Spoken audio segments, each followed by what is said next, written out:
안녕하십니까. 김기문의 시사 이슈 시작합니다. 오늘은 그 형사 정책과 관련해서 한번 이야기를 해볼까 합니다.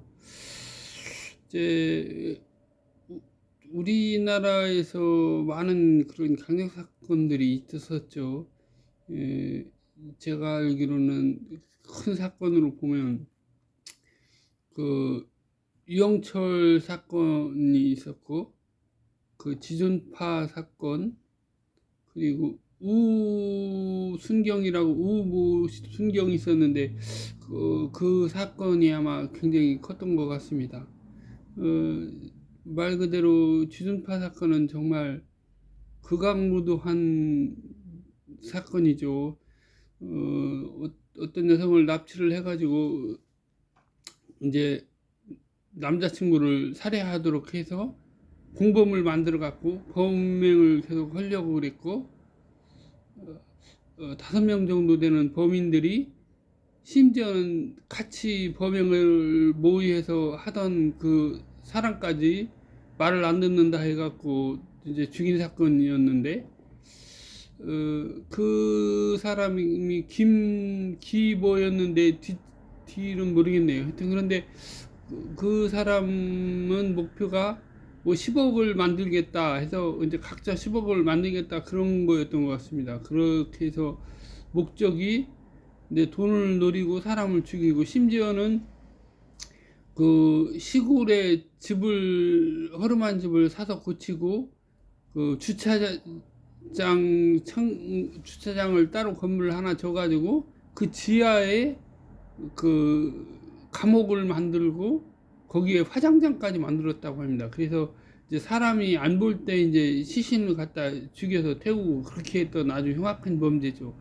제가 오늘 이거를 얘기를 하는 거는 또 이제 이춘재 사건이라고 다들 아실 겁니다. 1980년대 말에서 시작이 돼서 90년대 전에 끝난 것 같습니다. 그런데 그 사건이 어제 또 꼬리에 꼬리를 무는 이야기라고 해서 SBS에서 방송을 하는데 그거에서 또 나왔습니다. 그래서 안 그래도 한번 이런 부분을 얘기를 할까 했었는데요.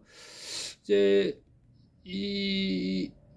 이춘재 사건 같은 경우는 그래도 천만 다행인 것이 이제 그 9차 사건이라고 하는데, 9차 사건 때 중학생이 그 성폭행 당하고 죽었다고 피살된 사건이라고 하는데, 그 허리 그 옷에서 그 이춘재의 DNA가 확보가 됐다는 겁니다. 그런데 이제 그게 나온 거는 뭐 이춘재가 자백한 것도 아니고 2019년에 어떤 방송을 보던 이제 외국에 사는 우리나라 국민이 이제 경찰서로 전화를 해서 이 사람 내가 아는 사람인 것 같다라고 해갖고 몽따주를 보고서 신고를 했다고 그럽니다. 그거를 신고를 해서 이제 신고 온 사람이 외국에 있고 하다 보니까 이제 그 내용은 조금,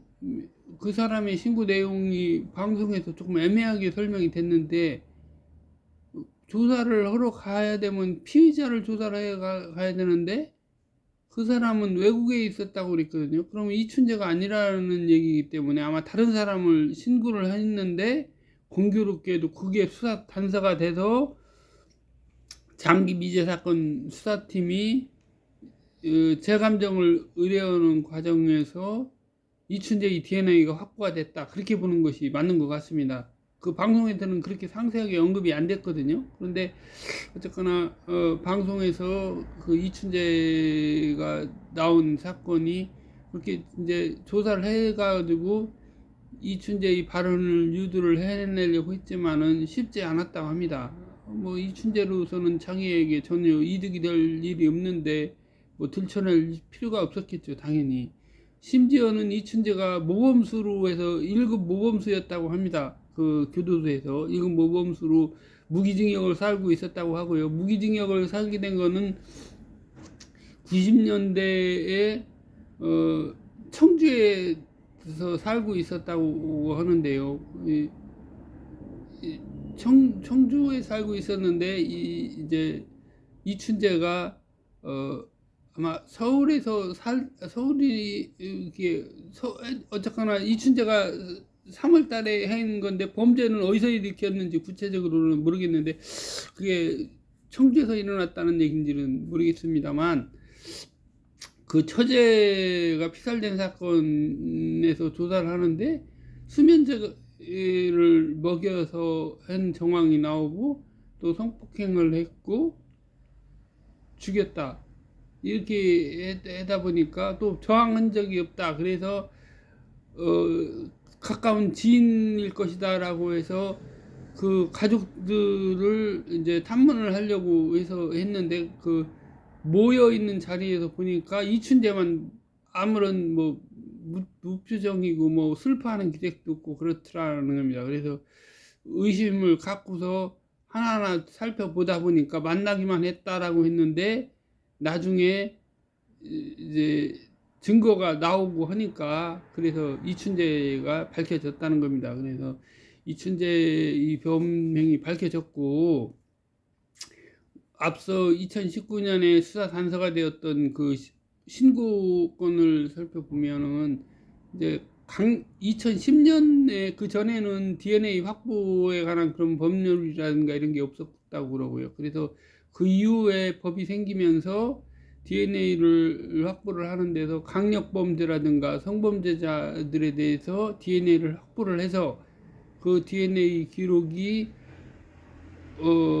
국립과학수사연구원에 저장이 된다는 겁니다.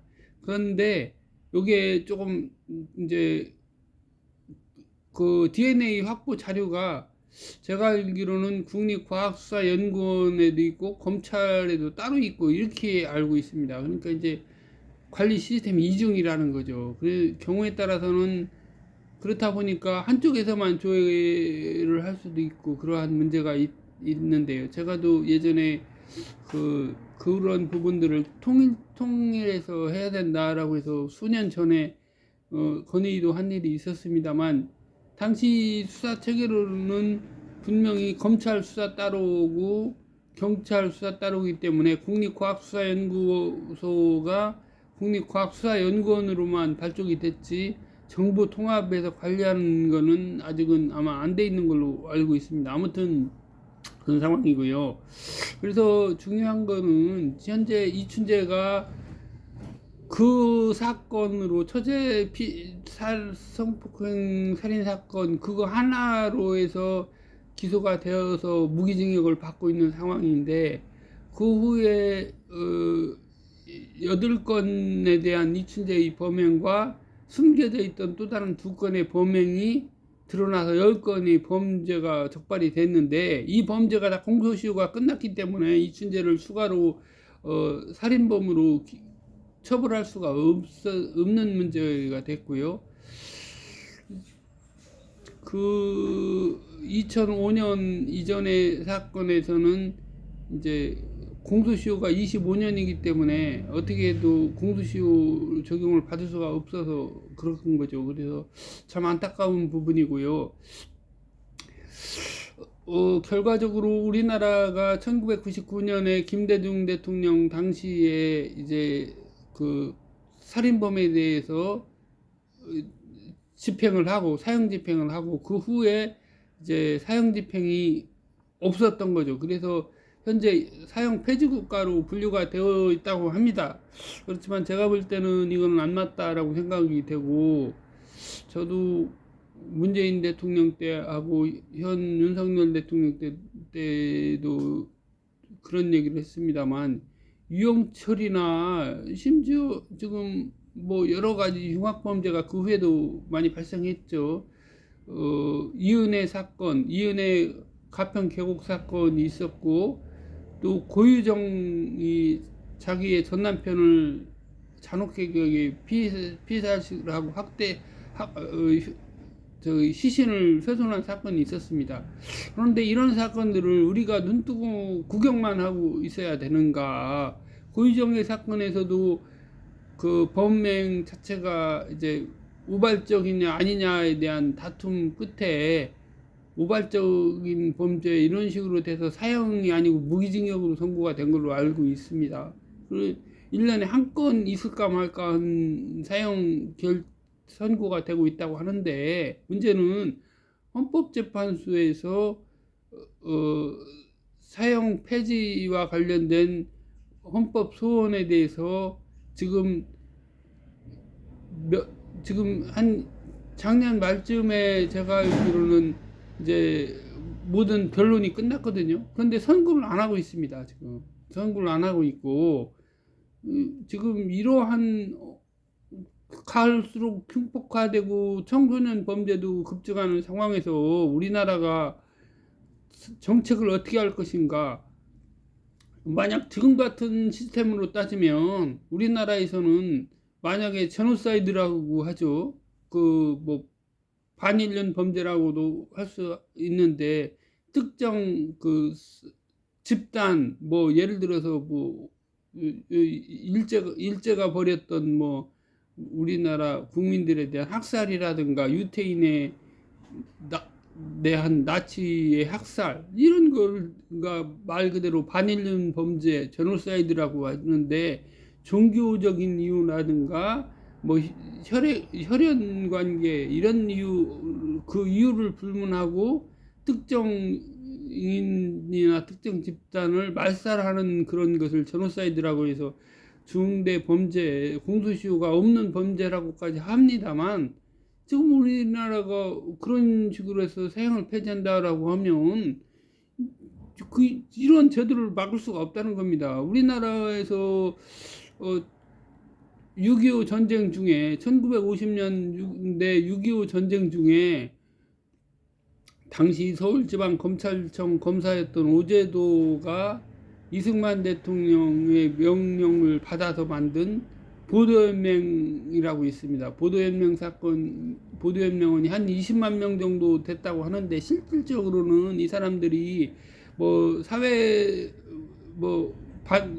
이제 한마디로 공산주의 계열 그런 활동을 한 사람들도 일부 있었지만, 실질적으로 그 사람들을 지원하겠다라고 했음에도 불구하고 전혀 반대로 일반 국민에게는 공민증을 주고 그 보도연맹원들한테는 국민증을 회수하고 보도연맹원증이라고 하는 걸 발급했다고 합니다. 결과적으로는 차별을 가져왔던 거죠. 그래서 그 사람들이 6.25 전쟁이 되니까 북한하고 협조해서 한국을 전복하거나 군사비밀을 노출시켜서 전쟁의 판도를 바꿀 수 있다라고 하는 그런 생각이나 집착을 갖고 이제 사법적 절차 없이 보도연맹원들을 강제로 살해를 한 거죠.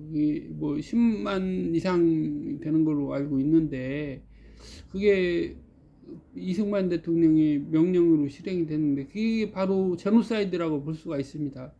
더군다나 사실관계도 전혀 확인되지도 않았고, 어떤 범죄 연루의 가능성이 있다는 이유만으로 단지 미리 학살한다. 그러면은 그것은 언제든지 다른 명목으로 제노사이드를 하거나 학살을 할 수 있다. 국가의 공권력에 의한 불법적인 살인을 합법화할 수 있는 수단이 될 수도 있다는 그런 문제가 있는 거죠.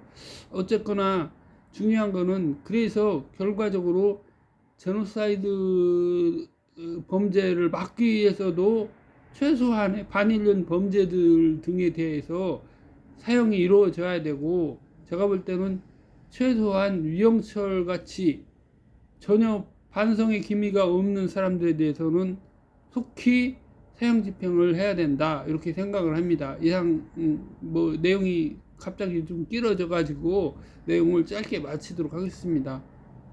김기문의 시사 이슈 이상으로 마치겠습니다. 감사합니다.